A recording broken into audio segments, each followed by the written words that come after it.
Hello lovely heads, welcome home. My name is Starlight, aka Hippie Gamer Chick, and I'm obsessed with gaming. Today's video is a bit different than usual as I'll be talking about my top 10 favourite modern video games. This has been a long time coming and I'm so excited to finally share this with you guys. So if you can hear my doggy in the background licking herself. So I have owned many consoles / computers all my life. I'm planning on making another top 10 retro games list because it was so hard for me to only pick 10 games, and I'll do some honourable mentions at the end as well. But you will see from this list that I am obsessed with RPG, open world story based games the most. So in no particular order, let's start. So the first game is one of my all-time favorite games, which is the Grand Theft Auto franchise, particularly Vice City and Grand Theft Auto 5. I'll make a separate video in relation to video game franchises or, series, because it's so hard for me to pick one game, but I'll definitely tell you my favorites out of different series. For the sake of this video, I'll go with GTA 5. I'm sure everybody knows what GTA is, but for those of you who don't, basically the first open world sandbox crime-based game with the freedom to do whatever you want, drive around, fully customize your cars and your character. In the latest one, you're able to customize your own apartment and house, and you can buy different properties and invest in things. And I cannot stress enough that this is definitely an adult game, and I'm always so surprised by the amount of kids that I've heard that have played it or finished it. I'm just like, how did you get your hands on this game? Because it's extremely graphic. Some of the things you can do in it I can't even talk about because I'll 100% get banned.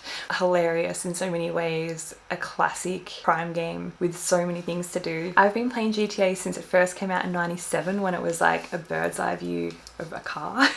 So it's come a long way. But yeah, it's so addictive, super immersive. I love the story, and I particularly love gaming online with my friends and family, or just meeting people while I play online, as there is so much extra content, and I'm still playing it to this day because of how often they update it. If you haven't played GTA, you need to check it out because it's so cool. The story is awesome as well. You get so involved in all the characters, and I just highly recommend it. 10 out of 10. Another one of my all-time favorite game franchises is Assassin's Creed. It was so hard to choose one, but I chose Assassin's Creed Black Flag. I just love how massive the game world is. There is so much to see and do. The ship gameplay almost felt like a totally separate game, and it was a real game changer, no pun intended.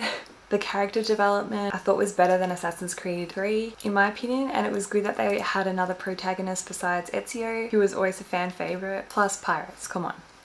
I'm not going to go into too much detail with each game because I would literally be sitting here for hours, so I'm just kind of giving you a quick overview and just telling you what my top 10 favourite games are. So if you want more information, I'm sorry, this is just kind of a run through of games that I really enjoy because it's a video that's been requested and I thought, why not? The third one is another franchise game, of course, as the games are so awesome to begin with that they just make more.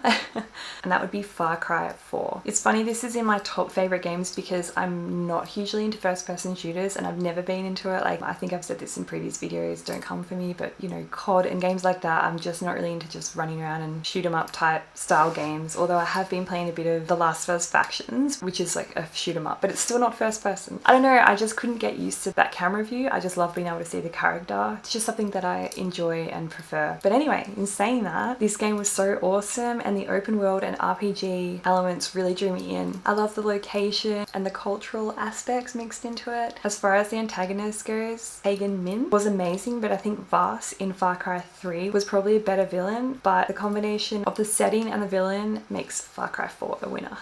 Just pushes it over for me. The next game would have to be Skyrim. I love Skyrim. Oh, it's such a rad fantasy-based storyline. Can you see a theme here? I love storylines. I love getting immersed. Fully love getting lost in this game, and it feels endless to me. The game world and the lore inside of the game are so deep. I found myself sitting there and not even realizing how much time had passed. Whether it's doing side quests or exploring dungeons, it's so much fun, and I'm a massive sucker for dragons. I love Game of Thrones. I didn't even watch it all until 2018. So I was behind, so behind, and then I was like, oh my gosh, why didn't I watch this? Because I freaking love dragons. But yeah, the whole story is also just awesome. I'm going off track. But anyway, the fact that I got to be Dragonborn was super cool as well. The next game would be LA Noire. So this is such a different and unexpected game, which is also a Rockstar game, which I absolutely love. And I instantly thought, oh, it'll be like GTA 5, but we're a cop, you know, we solve crimes or whatever. But it's nothing like GTA, and I was pleasantly surprised. It was the first game as well to use motion scan, and it was actually developed by an Australian. It was done by this company using technology that was able to track the facial expressions of an actor at 1,000 frames per second. So when you're doing interrogations, you're quite literally trying to read their facial expressions and their body language to figure out whether they're lying and who the culprit is. I also love that it's set in the 1940s. I don't think I've ever played any other game that's set in the 1940s. And the crime scene investigation part is really cool, but it is quite confronting because it's pretty graphic. Sometimes I'd be up late playing it and then like fall asleep having really messed up dreams, but we'll get to that soon because my last game on the list has given me nightmares for days. But yeah, it's cool that it's set in 1946 in Los Angeles. And fun fact, I think majority of the accents were actually done by Australians.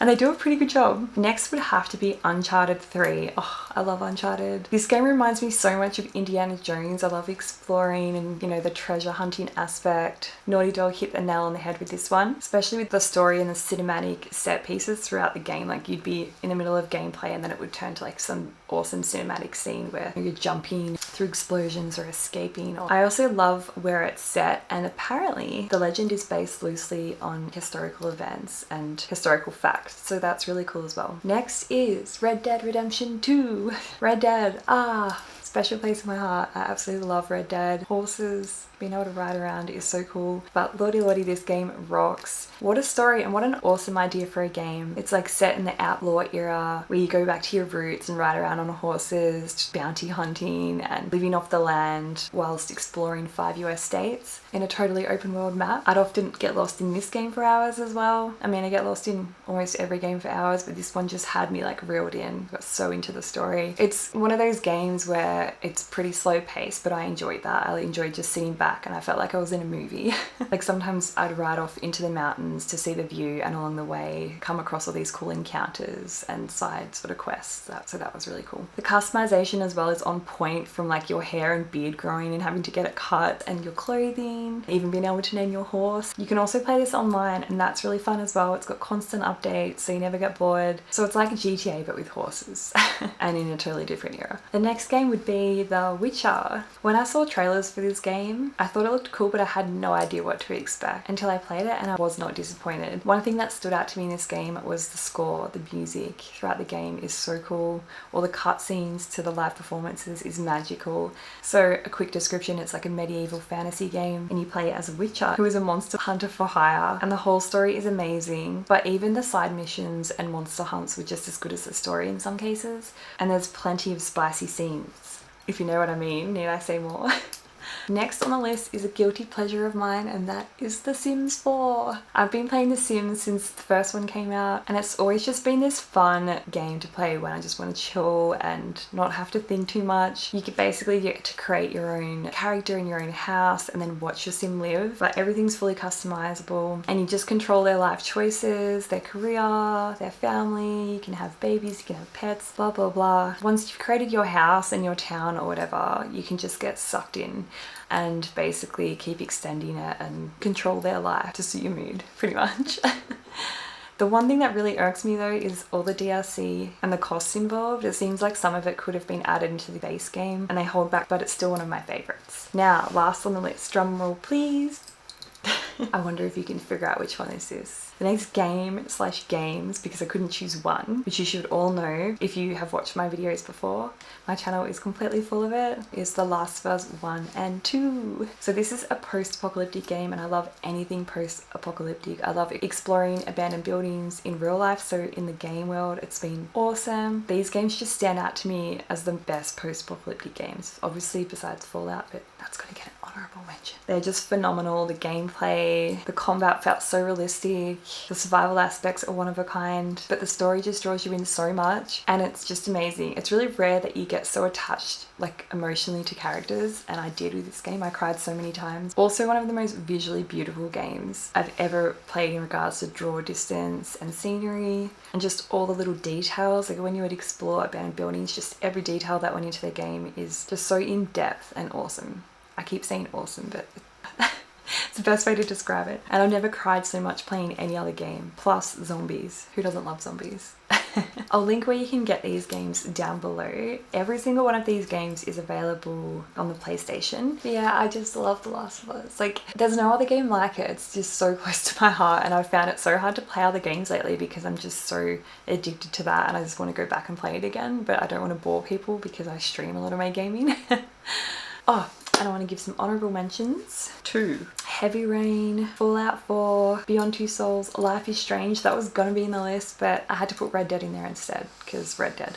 But Life is Strange is awesome as well. I don't know if you've seen the movie Butterfly Effect, but every decision you make in the game affects the outcome, which is really cool. And I also loved The Walking Dead. There's so many more games, Horizon Zero Dawn, but these are just the ones that stand out to me the most, that I've been the most addicted to. But anyway guys, if you want to know what sort of equipment I'm using to stream and film, just my whole setup, I link it all below. If you're into this sort of thing, please hit that subscribe button down below, click the bell to turn on notifications, and you can also follow me on Instagram. I'll pop my handle right here.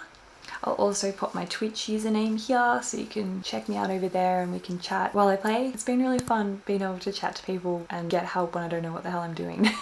Let me know any other sorts of videos or games you'd like to see. I think I'm going to be doing a collab soon, which should be a little bit of fun. And I really hope you're all having a good week, and I'll see you soon. And remember, if you can be anything, please be kind. Peace, love, and game on.